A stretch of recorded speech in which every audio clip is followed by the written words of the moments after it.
Panama papers कांड का मुद्दा एक बार फिर से सुर्खियों में छाया हुआ है। वजह है बॉलीवुड अभिनेत्री ऐश्वर्या राय बच्चन। दरअसल परिवर्तन निदेशालय यानी ईडी ने अभिनेत्री ऐश्वर्या राय बच्चन को पनामा पेपर्स कांड में पूछताछ के लिए हाजिर होने का समन भेजा है। अभिनेत्री आज या फिर कल दिल्ली के स्थित लोकनायक भवन में ईडी के सामने पेश होंगी। बताया जा रहा है कि बॉलीवुड की बड़ी हस्ती ऐश्वर्या राय बच्चन से पूछताछ के लिए ईडी के अधिकारियों ने सवालों की लिस्ट पहले से ही तैयार कर ली है।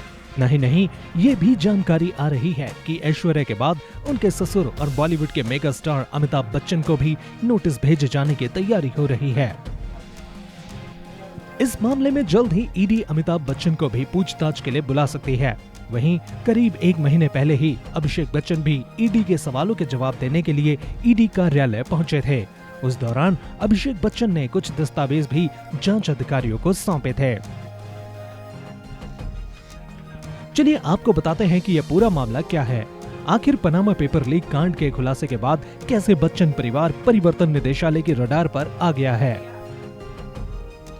दरअसल ये पूरा मामला यह 2016 में तब सुर्खियों में छाया जब 3 अप्रैल 2016 को टैक्स हेवन कहे जाने वाले देश पनामा की एक लॉ फर्म मोसेका फोंसेका का 40 साल का डेटा लीक हो गया।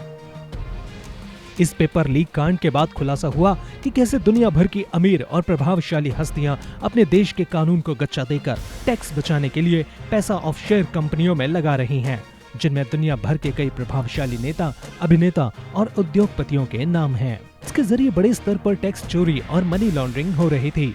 पनामा की लॉ फर्म मोसेक फोंसेका के लीक्ड हुए डेटा में करीब 500 भारतीय हस्तियों के नाम भी शामिल थे। इन्हीं 500 हस्तियों में से एक है बच्चन परिवार। पनामा पेपर लीक कांड में नाम सामने आने के बाद बॉलीवुड के महानायक अमिताभ बच्चन, अभिषेक बच्चन और ऐश्वर्या राय बच्चन की खूब किरकिरी भी हुई थी। रिपोर्ट्स के मुताबिक अमिताभ बच्चन को 4 कंपनियों का डायरेक्टर बनाया गया था। इनमें से 3 बहामास में थीं, जबकि एक कंपनी वर्जिन आइलैंड्स में थी। इन सभी कंपनीज को साल 1993 में बनाया गया था। इन कंपनियों की कैपिटल $5,000 से $50,000 के बीच थी, लेकिन ये कंपनियां उन शिप्स का कारोबार कर रही थीं जिनकी कीमत करोड़ों में थी। वहीं बच्चन बहू ऐश्वर्या राय की बात करें तो ऐश्वर्या को पहले एक company Amit partners private limited का डायरेक्टर बनाया गया था। बाद में उन्हें इस कंपनी का शेयर होल्डर डिक्लेयर कर दिया गया। इस कंपनी का हेडक्वार्टर वर्जिन आइलैंड्स में था।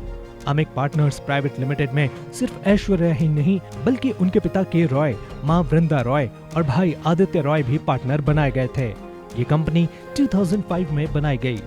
3 साल बाद यानी 2008 में कंपनी बंद हो गई थी। वहीं विवादों में फंसने के बाद अमिताभ बच्चन ने बयान देकर सफाई दी थी कि उन्होंने भारतीय नियमों के तहत ही विदेश में धन भेजा है। साथ ही उन्होंने पनामा पेपर्स में सामने आई कंपनियों से भी किसी तरह का संबंध होने से साफ इनकार कर दिया था। खबरों की माने तो इससे पहले भी ऐश्वर्या राय बच्चन को ईडी की तरफ से समन भेजा गया था, जिसमें उन्हें 15 दिन के भीतर जवाब देने को कहा गया था।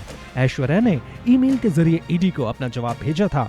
ऐश्वर्या पहले ही इन दस्तावेजों को झूठ का पुलिंदा कह चुकी हैं।